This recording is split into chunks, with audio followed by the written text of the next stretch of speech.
Hi, good morning. Has everyone had as much coffee as I've had? I have no idea how I was selected to be your first speaker today, but I'm here. I hope I set the tone. I hope that today is an amazing day. So many of my author friends are here with me, and I have felt so much love and support. This is actually my first time ever in Alabama, if you can believe it. I'm from Florida, so I'm really not that far away. I'm based in Tampa, and I've done a lot of traveling around the globe, but nothing has ever brought me to this state until now. So I'm thrilled that the Southern Voices Festival is what has brought me here. I want to thank Teresa, who has been, I don't know where she's sitting, it's down here, perfect, front row. So thank you for all of the logistical planning that you've done for this. Justin, Joel, and Vishal, who have carted us authors to and from the hotel and the airport. There's so many behind-the-scenes things that happen to make a festival like this a success, and so easy and effortless for us authors. So thank you very much for everything you've done. Who was here for Ellen's discussion last night? Okay. A lot of us. So I'm very humbled right now because she was the last person at this podium. She has nearly 30 books under her belt. And if you went to the bookstore right now, you would find that I have one. Next week, or the week after next, it will be 2. But I still have a long way to go to fill the shoes as huge as someone like Ellen Hilderbrand. But what I want to do today is walk you through my journey, because it actually starts with 13 years in finance. So I'm probably the least likely author that you can imagine, but I want to walk you through my journey. And as I was thinking this morning about some of my talking points for today, it dawned on me that there is no one or right path to being an author. And I think the contrast of Ellen and her path, it took her 4 or 5 books to kind of switch publishers and get rolling, is a lot different than my journey. And so I hope that you walk away from this sort of seeing these different paths that all of us authors take to find our way in this world and find our way to our readers. So you've caught me at an interesting time. As Carrie mentioned, my next book, The London Séance Society, comes out on March 7th. But where I really want to spend my time today is talking a little bit about my debut, because that's probably the one that most of you have heard of. If you've read it, that's wonderful, but I am going to tell you briefly what it's about, because that'll factor into my conversation. Carrie didn't mention this. It's really a book about poison.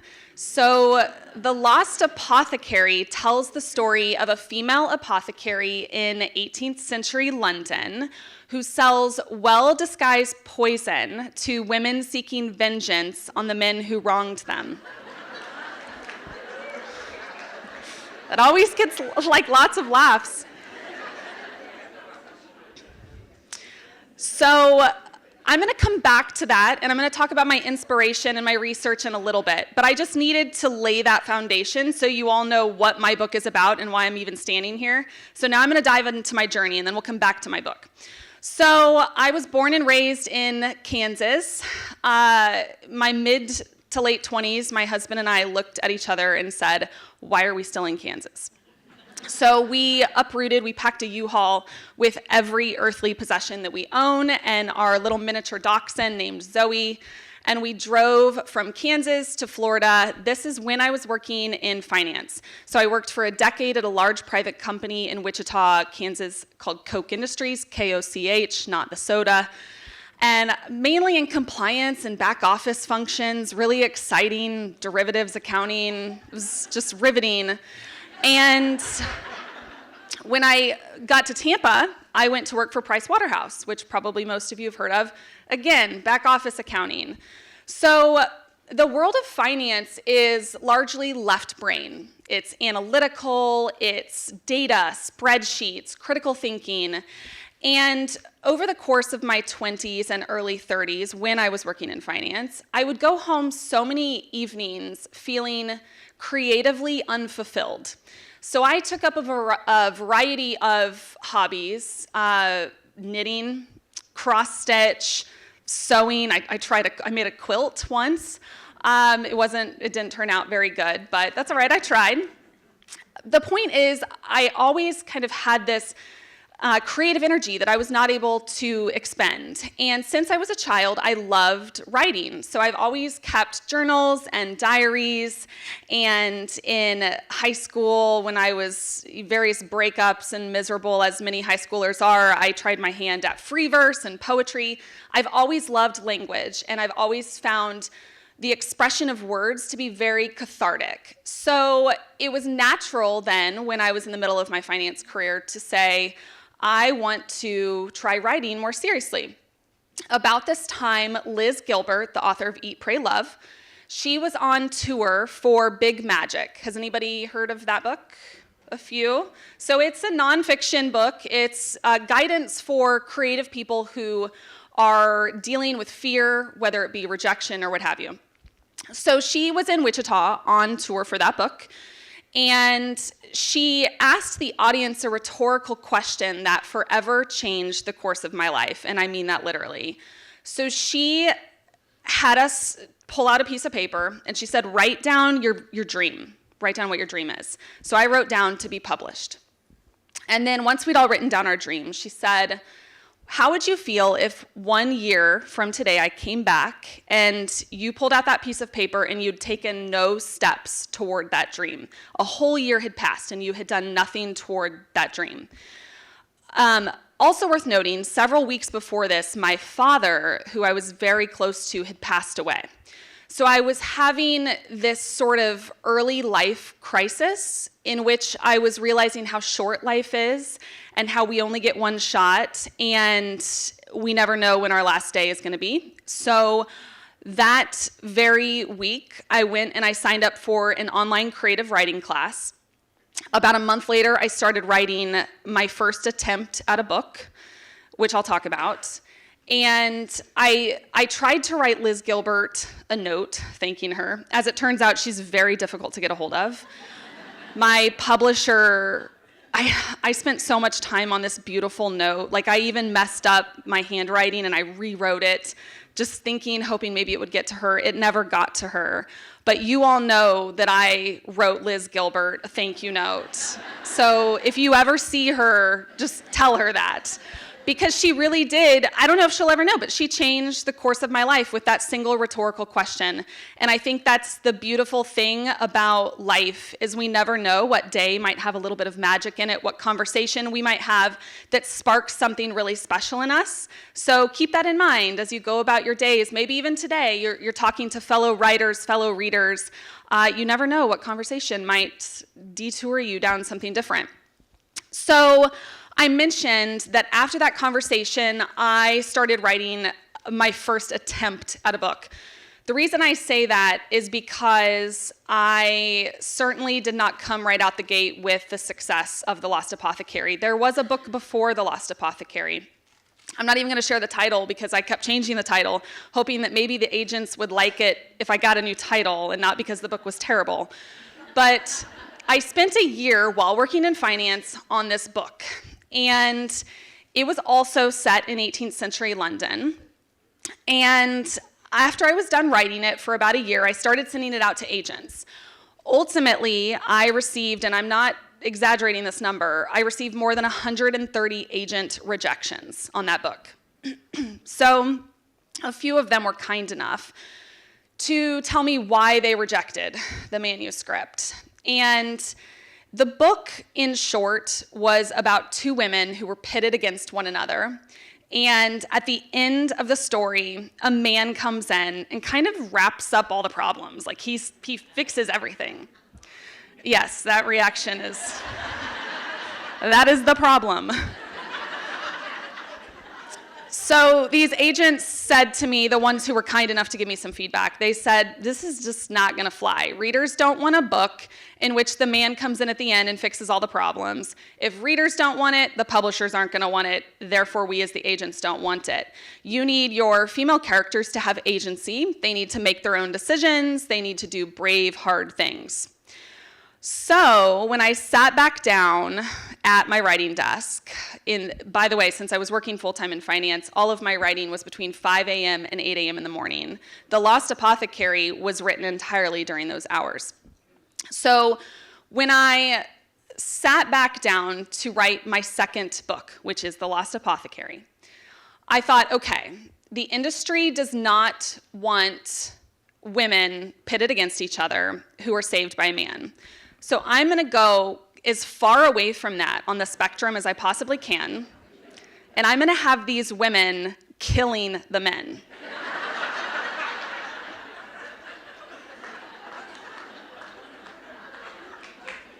So when The Lost Apothecary was finished, I sent it out to 12 agents. 5 of them offered representation. So keep in mind, from 130 rejections to now I had the luxury of 5 agent offers to choose from. So clearly the premise matters. And this fresh hook of having an apothecary who lives in old atmospheric London and secretly under the table sells women poison so that they can slip it into their abusive husband's cocktail, and then he just won't wake up. That premise sells, and readers have loved it. So I didn't want to quit my day job after we sold The Lost Apothecary. I didn't want to be a one-hit wonder and have quit my job and have no way to pay my bills. And I knew my husband wouldn't support that either. So I kept working. Even as The Lost Apothecary hit the stands, it was immediately clear to me The Lost Apothecary was going to be big. So Carrie mentioned it was translated into more than 40 languages, which is outstanding. Fox picked it up. They actually just re-optioned it several weeks ago. They're still working on it. They've dubbed the project Poison, which I think is so simple and obvious and great.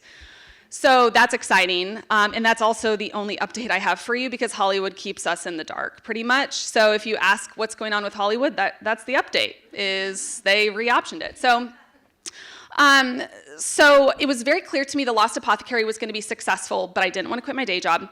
So I kept working, and when The Lost Apothecary came out, it was an instant New York Times bestseller.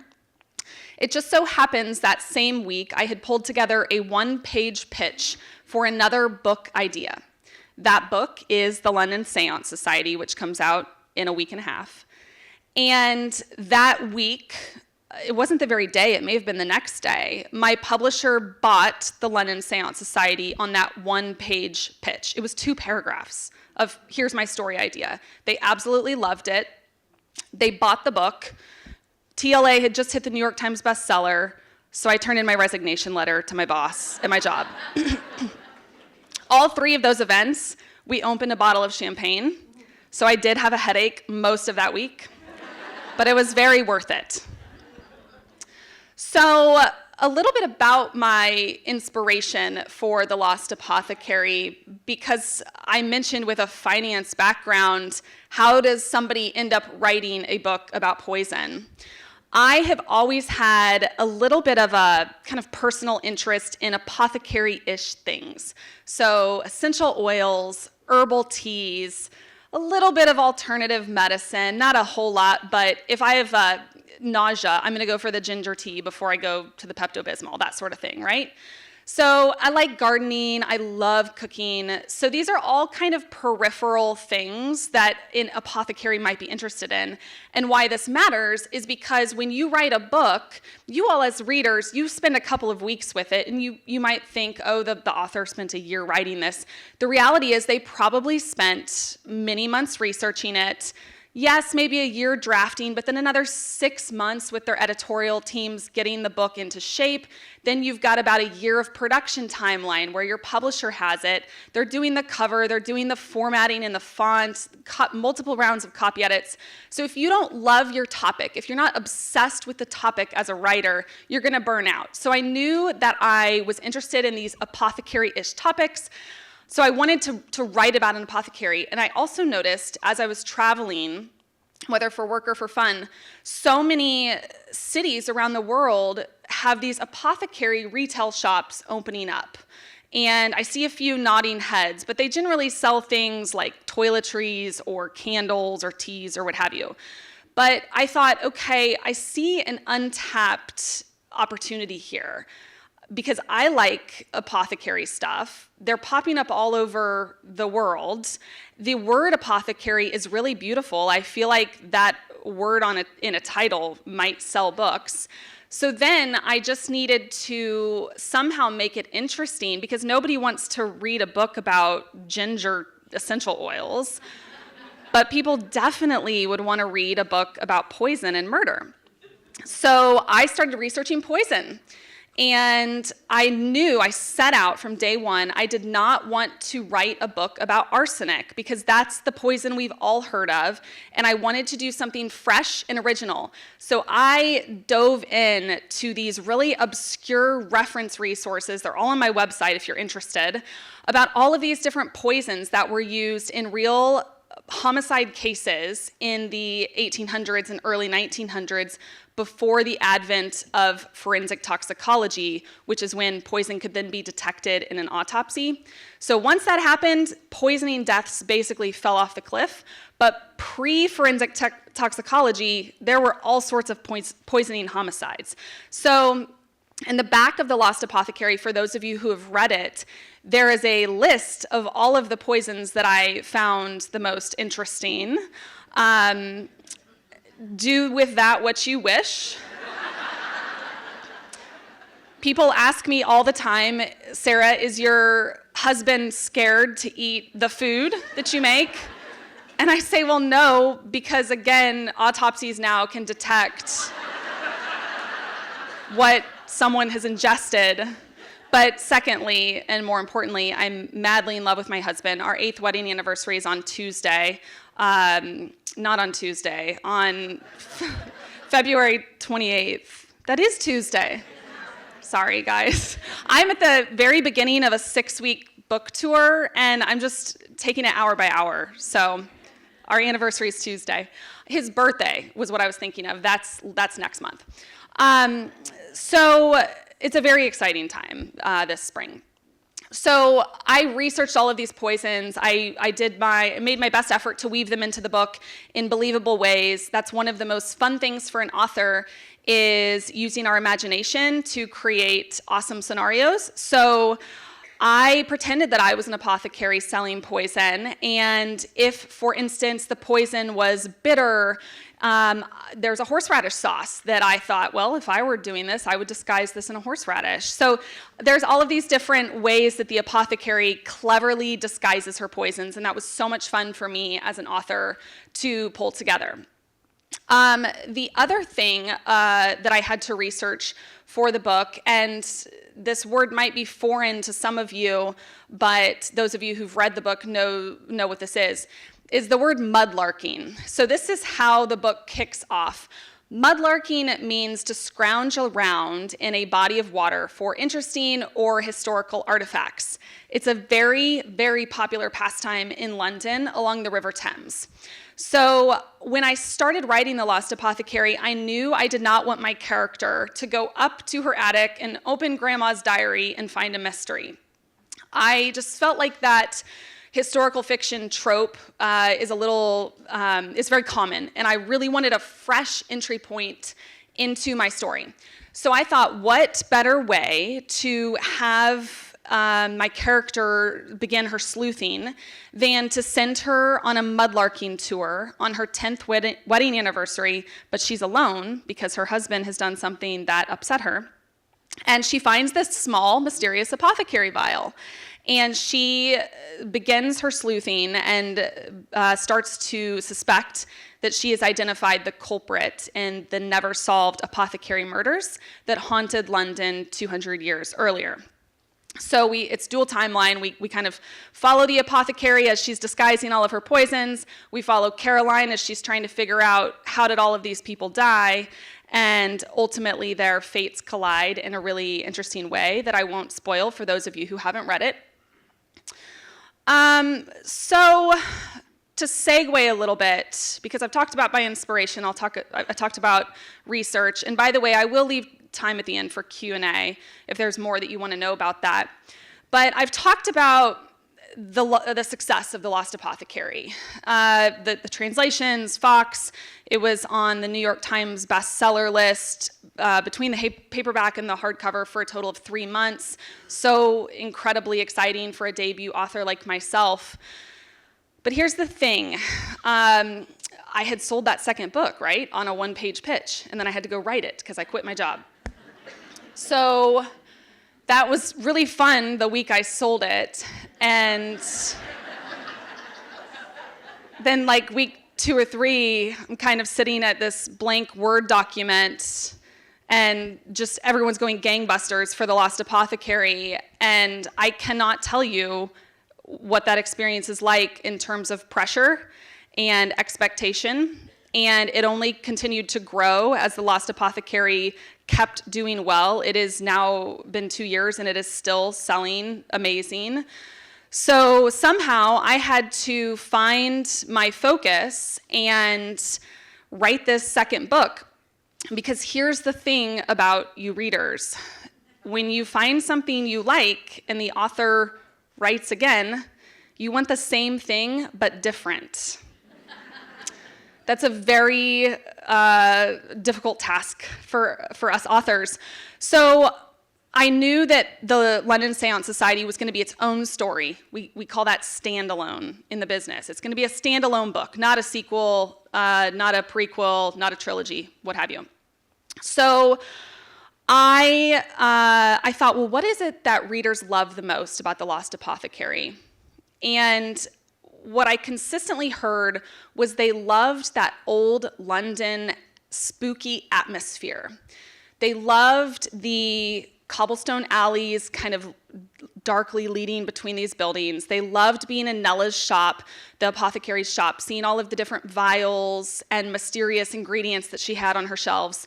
It was so much setting detail that people loved.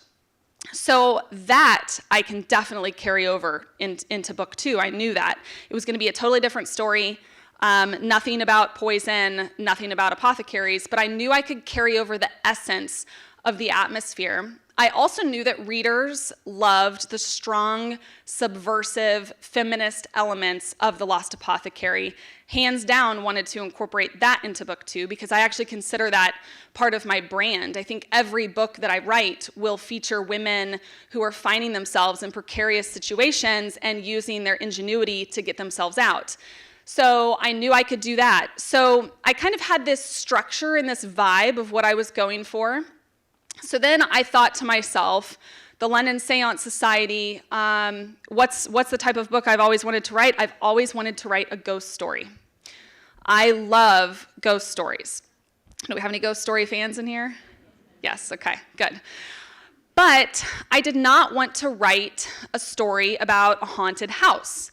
I love books set in haunted houses, but again, kind of as I mentioned with The Lost Apothecary, I wanted something really fresh and original. And I like words, I like pretty words on my covers. So apothecary, I mentioned that I love that word.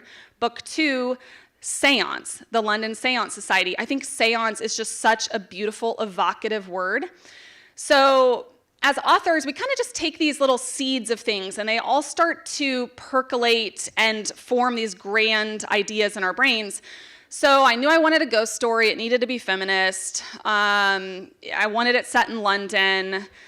And it needed to have something to do with seances. So truly, like, these are the basic building blocks. There's really nothing more fancy than this, for me at least. So I thought, okay, I want a really strong woman also in my book. So I decided my main character, her name is whodunit, and she's Parisian. And she is known worldwide for her skill in seance and her ability to conjure the spirits of murder victims in order to ascertain the identity of the people who killed them. One day she gets a knock at her door in Paris, and it's this young woman named Lena. Lena is very science-minded. She does not believe in ghosts at all, but she has recently lost her little sister under mysterious circumstances, and she is desperate. So she asks Vaudeline, please, can you help me learn the art of seance so that I can try and figure out what happened to my little sister. So the two travel to London to solve this crime, but as it so happens, they get involved in a second murder case as well that is being investigated by this exclusive gentlemen's society known as the Séance Society. This was inspired by an organization known as the Ghost Club, which still exists today. It was founded in the 1800s. It counted Charles Dickens and Arthur Conan Doyle among its members. And when I was researching this in the very beginning, I learned that women were prohibited from membership in the 1800s when this organization was founded. So naturally, I knew that I had to weave this into my book, and the women had to find their way in to this men's society, because that's exactly the kind of thing I love in a book. I love when women are doing things that they're being told they can't or shouldn't do. So as Vaudeline and Lena are trying to solve these two murder cases, Lena's little sister and this very high-profile case for the men's society, they begin to suspect that they are not merely out to solve a crime, but perhaps entangled in one themselves. So that's the pitch of the London Séance Society, but what I love about this book is the last third of the book. I love cliffhangers and twists. I love writing them. My favorite scenes to write are the ones that end in what I call like mic drops. So just sort of these powerful moments where you drop the mic and the reader is all of a sudden thinking, oh my gosh, I did not see that coming. So this book is full of them, and the last third of the book is a seance that I had so much fun writing this story. They're kind of in this underground wine cellar. It's all candlelit. There's 4 or 5 people in the room, and they're conjuring the spirits that they need to solve these mysteries. My husband, he was reading an early copy of the London Séance Society, and we were on a flight. I don't remember where we were coming from, but he was sitting right next to me, and he was reading it in just this bound format, nothing fancy. And he was flipping the pages, and I looked over at him when he was in the last third during the seance, and his face was red.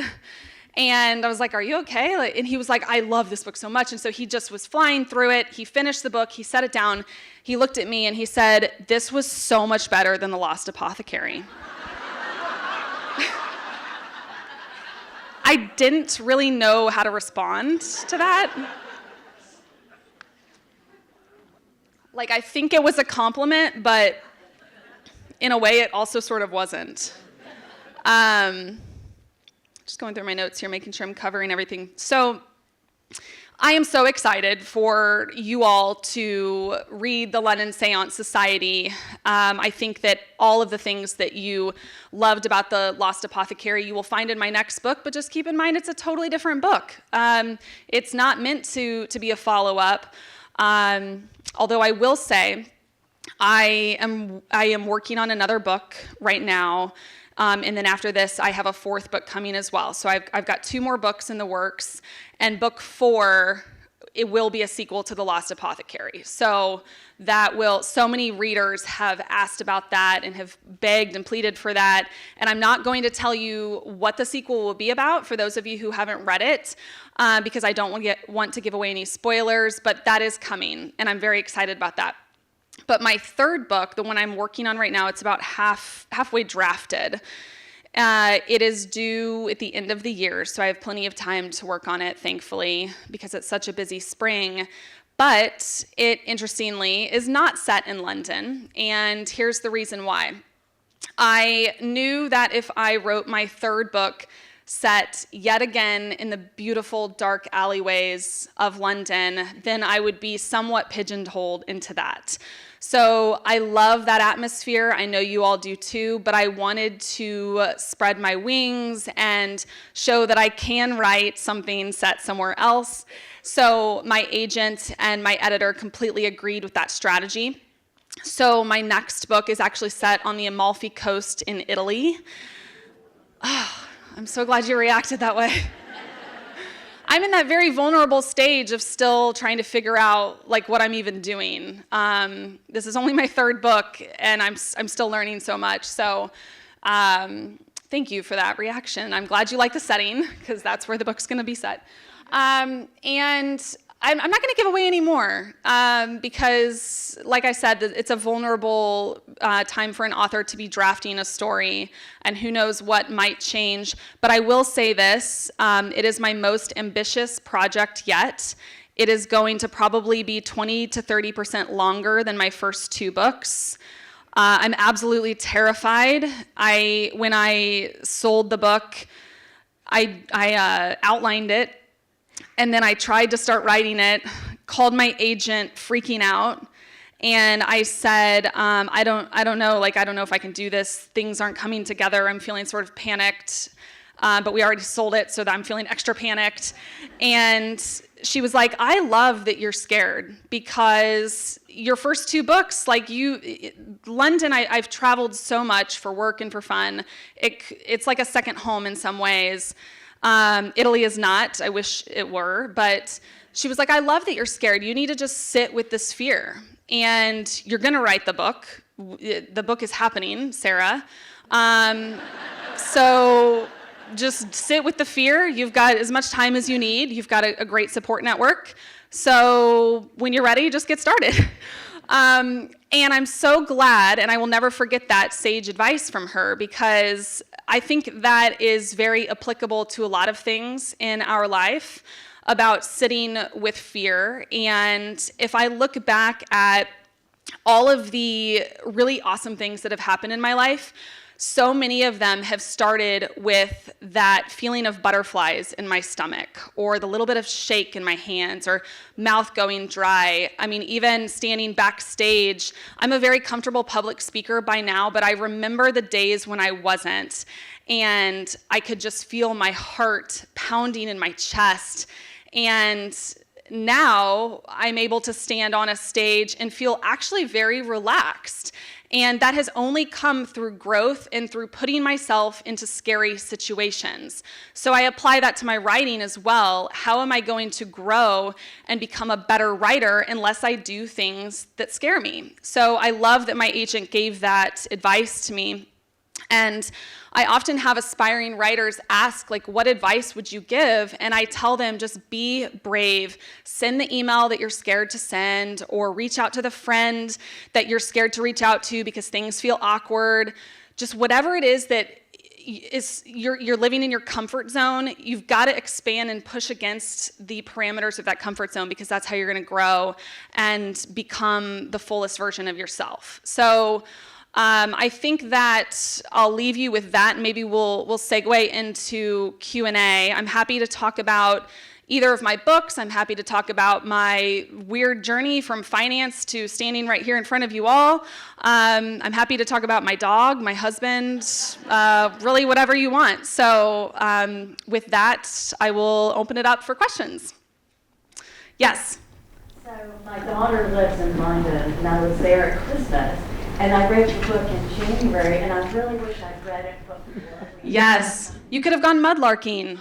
I already know, but my daughter hasn't read a whole magazine on antiquities in London before we went. So I was familiar with it, and I loved the detail that you put in the book. Thank you. And you actually just alluded to the fact that you spent a lot of time in London. So I'm curious about how much time you spent there, and the detail of the setting that you put in the book, because for me, having just been there and then reading your book, it was really thrilling.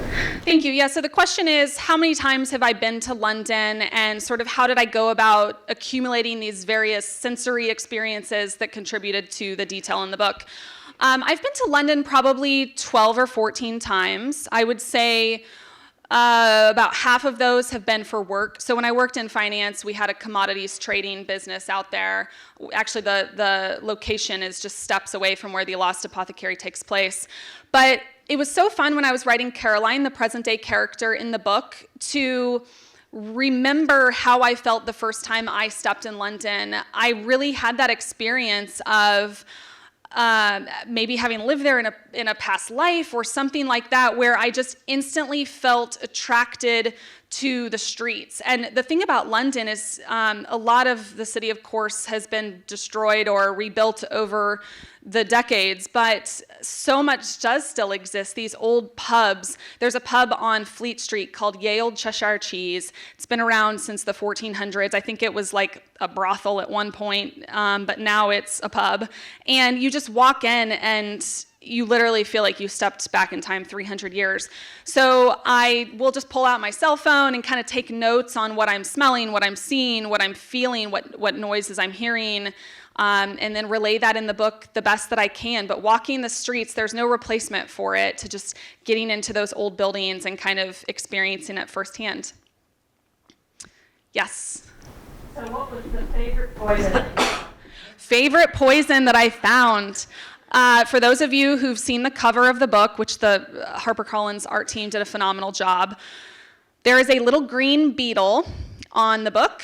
It is the cantharides beetle. I don't know if I have been pronouncing that wrong for 2 years, but that's how I say it. And it's also known as a blister beetle.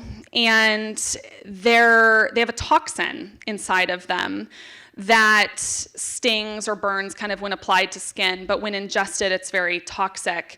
And I've actually had a couple of pharmacists in various audiences and sending me emails saying that they still have wart cream that has cantharidin, which is that toxic extract that they use to burn off warts. So I thought that was really cool. The other interesting thing about this toxin is in small doses, it's an aphrodisiac.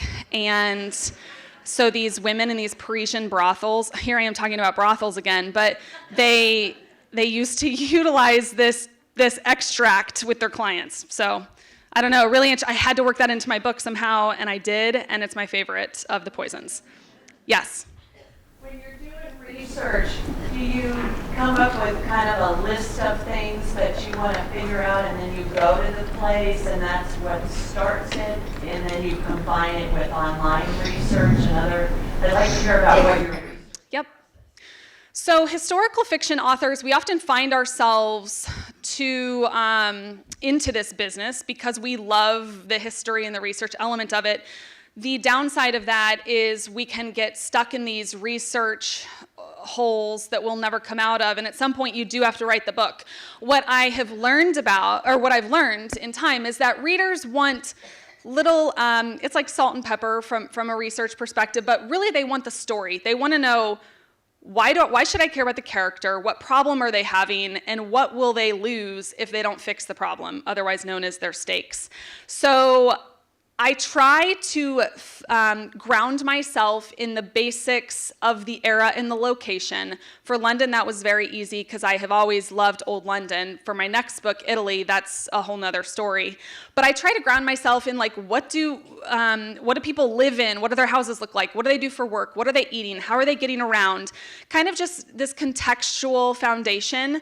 But then you can't spend too much time worrying about these other details because you've got to get the story down.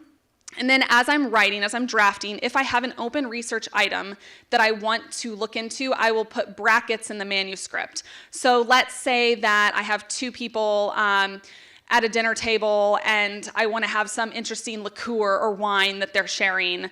I'm not going to go take 2 hours of my time while I need to be drafting the story to go research what type of liqueur they might have had in the early 1800s in Positano, Italy. So I'm going to bracket that, and I'll just come back to it on a research day or when I have, the dedicated time to do that. So start big, then write the story, then go in and do the nitty-gritty details. That's my process.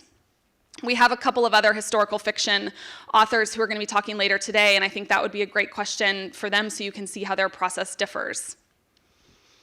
Yes, ma'am. So how many hours a day do you spend writing? Yes, how many hours a day do I spend writing? I was so anxious to hear Ellen's response to this. And interestingly, I don't write every day. Right now, for instance, I'm taking a few weeks off just because I'm trying to stay as mentally focused as I can on my events. But when I have an open day ahead of me, I like to write in the morning, and I'm a fan of the sprints. So what that means is just set a timer for 30 or 45 minutes, and I will try to do 5 of those in a day. So if I can get 5 30 or 40-minute sprints, that's 2.5, 3 hours, then I'm really pleased with that. And also I find that if I've drafted for a few hours in a day, 3 hours is enough for me. Like generally I hit my word count, which is a good daily word count for me is like 1,500. A book is typically like 80 to 110,000 words. So if I can hit my word count in a few hours, then that's great. And I'll spend the rest of the day on research or marketing or promotion or what have you. But I definitely don't write every day. I like to write Monday through Friday, but it doesn't always work that way. Yes? Did you attend seances for your second book? I love that question. So, yes, I went to a seance with my mother. I knew when I wrote a book about seances, the most popular question I would get from people was, have you been to a seance? So I simply had to. So after I sold the book idea, I rounded up my mom. She's a huge believer in ghosts. Like she says she sees them all the time. So, which probably, that might actually be concerning, but I said, Mom, we're taking a weekend. We're going to Casadega Spiritualist Camp in Eastern Florida. Has anybody heard of it? Okay. Oh, that's probably why you asked. And she was under strict secrecy because I did not want anyone to know that I was working on this book about ghosts and seances. Do I have until 10? Yes. Okay. We have plenty of time for Q&A. So I said, Mom, you cannot tell anybody, like no pictures on Instagram or anything. And we spent 2.5 days in Casadega, and we went to a reading. We each had a private reading from a medium. We did an evening ghost hunt, and we did a seance. And to make a long story short, this is what I'll say. The seance was extremely moving. I'm a skeptic. I want to believe in ghosts, but I have not had a personal experience. I'm still waiting on one. If anybody knows how to foster that or what I need to say or do, please tell me. I really do. I think that a lot of people I've told this to have said, ghosts know that you're a skeptic, and you need to just open yourself up to their presence. I don't know whether these laughs mean you're skeptics or believers, but it really doesn't matter. So I think I was the only skeptic in the seance room. And so the medium led us through like this meditation exercise. Long story short, when it ended, I was the only one not crying because everyone had had what they kind of considered like really emotional, moving experiences. And I'm sitting there thinking, what is wrong with me? Like, I just can't break through the veil or something. But all humor aside, there was a couple across the table from me, and what they came to share was that they had an infant grandchild, and they were estranged from their daughter, who was that infant's mother, and that infant had died, sadly, at just a few months old, and they had never had the opportunity to build a relationship with that child. And they were regularly attending seances because they both felt that they were contacting the spirit of that child. And I even kind of have chills as I'm sharing this. They felt that they were getting that peace and that connection that they so badly desired. And what dawned on me that night at that seance is it does not matter what I think or what I feel. What matters is that we as humans, when we have lost somebody that we care about, we seek connection and peace. And if a seance is what gives that to them, that's all that matters. And that has nothing to do with me, and I am not entitled to an opinion on that. So that was a really important lesson for me personally, and also as I was writing the book, because Lena, as I mentioned, is a skeptic as well. So that's how the seance went. And I kind of smiled to myself after the experience because I thought that I was the only one who had not had a meaningful experience, but it had actually taught me a very important lesson. And I mentioned that I lost my dad when I was 28 years old, and that factors in as well, you know, that this grief is a universal human experience. And so who are we to say or to question someone else's belief in spirits or what have you? So thank you for asking that. Yes, in the back. Did I write the screenplay? Well, a screenplay doesn't exist, to my knowledge. So the whole option experience is very strange. Here's the reality. Many books that you all have read and loved have been optioned for television or film. The Lost Apothecary was optioned by Fox Entertainment, and they renewed it a second year, and then they just a few weeks ago renewed it again, and they've put an entire new team on it and given it the project name, which is a little more progress than we'd had. There's the book The Devil in the White City, which was written by, yes, my favorite author of all time, Eric Larson. Narrative nonfiction is my favorite genre, by the way.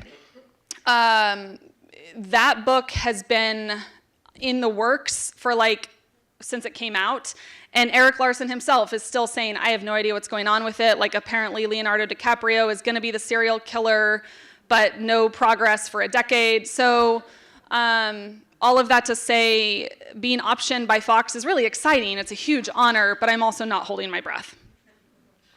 And they are, I think just this week, they're taking the London Séance Society out to producers, Victorian era ghosts, you know, what's not to love. So we'll see what happens with that. Yes, sir. When you begin a book, do you have a word count at the beginning of how far the book's going to be? And secondly, or is that just an evolving process? And then secondly, how do you determine to cut it off? It's time to shut the book down if you're finished. So the question is about word count and whether I have a goal and whether I kind of shut it off when I'm exceeding that. I wish I had that problem. I'm a lean writer, meaning that my dad, when I was younger, he said the best ingredient in any speech is a little bit of shortening.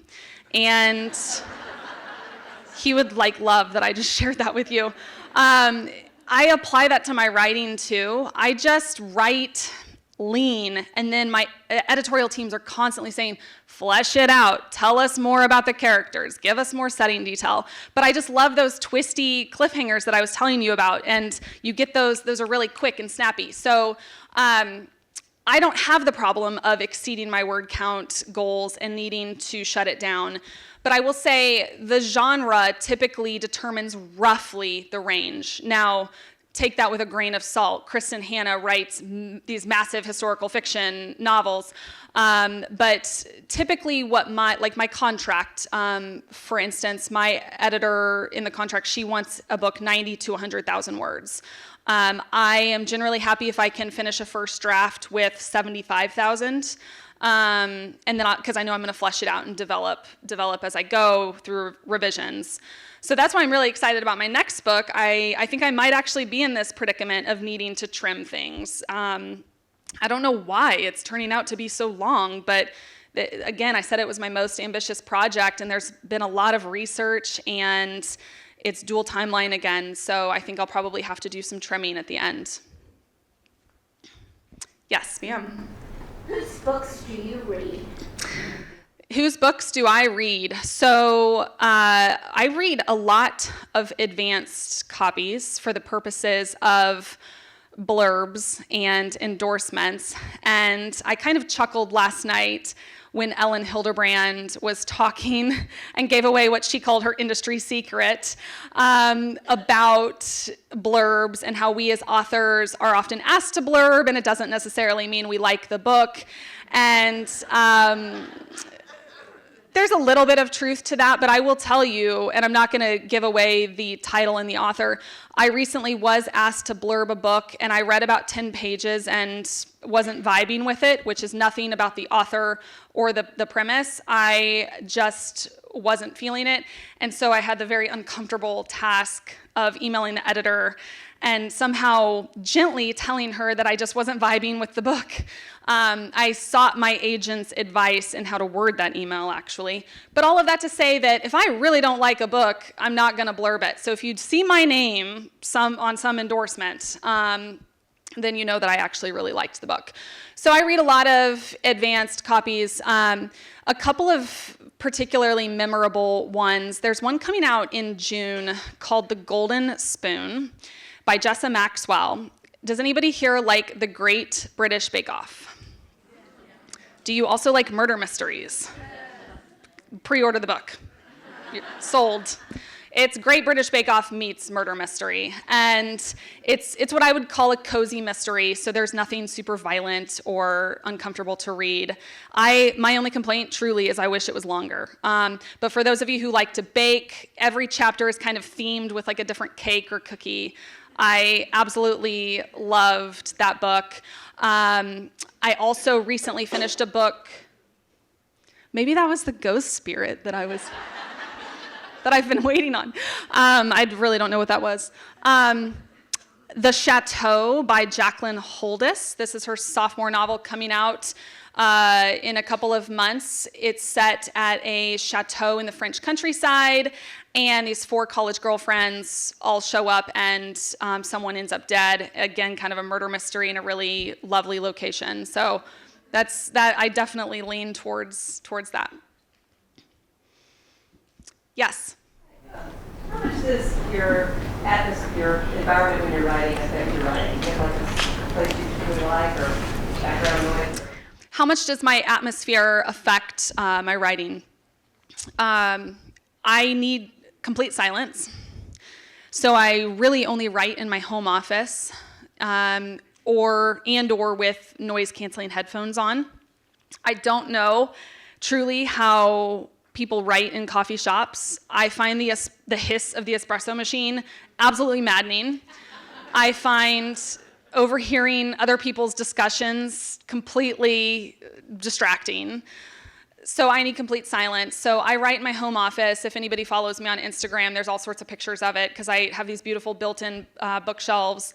And my little dachshund sits right next to me. She has been a loyal companion for all of my books now.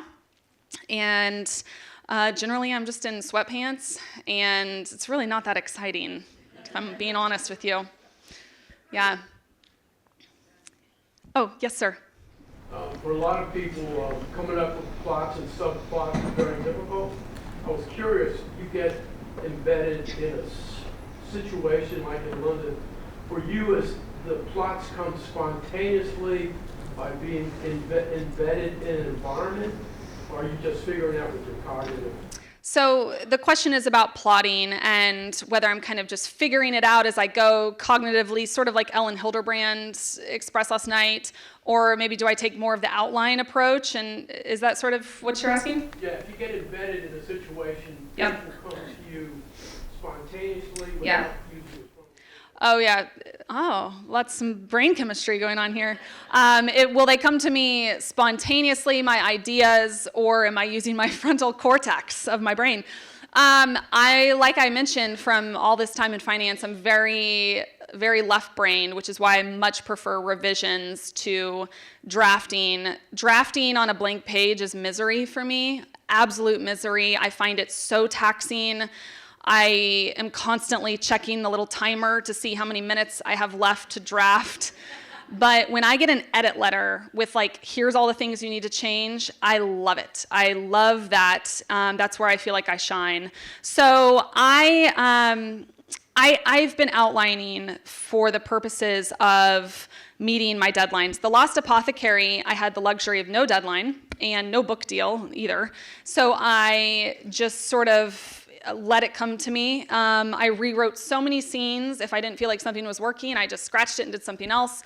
But these, the London Séance Society and then the next book that I'm working on, both were outlined and very much felt like I was kind of using my logical thinking to follow some basic story structure and then run it past my editor, my agent, get their feedback on that outline and weave that in. So part of that is because I don't have the luxury of time like I used to. Now there are deadlines incorporated into my process. Maybe I'll take one more question, and then we'll wrap up. Yes? When you're writing a book, do you ever dream about the characters? When I'm writing a book, do I ever dream about the characters? Not really. You know, everyone says they have weird dreams, but I feel like mine are especially weird.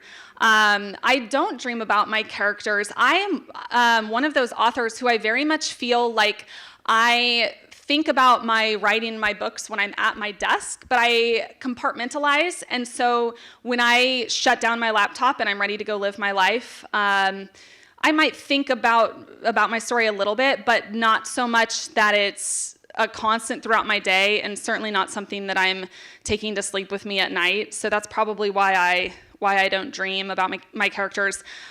For my own like mental stability and work-life balance, I really try and keep my stories at my desk and then make sure I live a really varied, wholesome life, because otherwise what's the point? Like, writing, I love it, and I want to keep writing for many, many years to come, but I often share my priorities with the people that follow me on social media, with my family, with my friends, and in order, it goes mental health, physical health, my marriage, and then my work. And I follow that every day. So when I shut down, I don't want to then go chat with my husband about my book. You know, I want to live out my marriage and live out my life, and so that's probably why I don't dream about it. But great question. So, okay, I think we're done. We're at 10 o'clock. Thank you. Thank you so much.